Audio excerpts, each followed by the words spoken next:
Hi, it's Ray Singletary with Conscious School Leadership, where we're here to support you with the tools necessary to be the best school leader possible.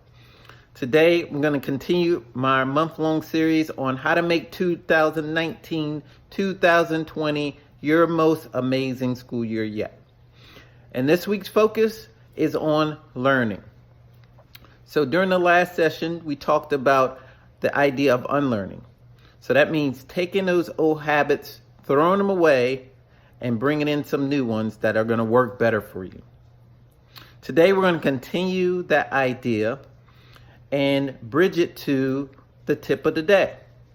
So the tip of today is finding a way to give yourself feedback. You have to give yourself feedback. Here's why.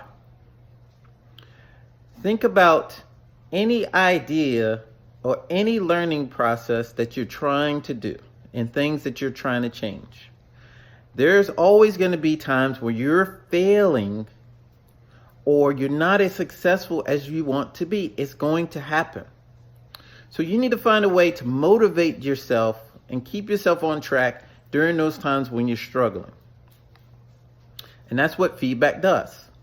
It keeps you on track so that you don't quit and give up before you get to your end goal. So here's an example that I use anytime I'm thinking about feedback. Weight loss. If I'm trying to lose weight, then I'm trying to change some habits. That can be exercise habits or eating habits. So when I do that, I have to find a way to monitor my progress. So I can use a food tracker to track how much food I'm intaking each day or what type of food. Or I can use a tool to help me keep track of how much I'm exercising and what weights I'm using. So usually exercise programs come with that. Another example that you can think about is your own classroom.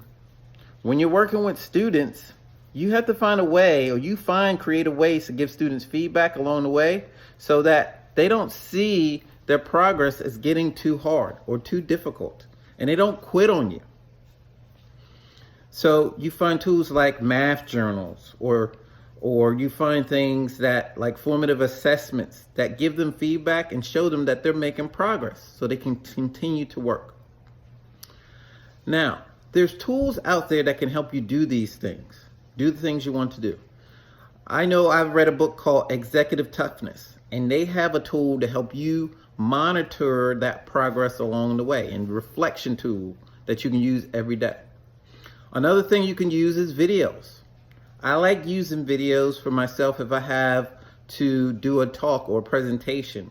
It helps me to get clear on the words that I want to use and how I want to say it so it's clear, concise, and consistent for my audience. So there's ways that you can do that.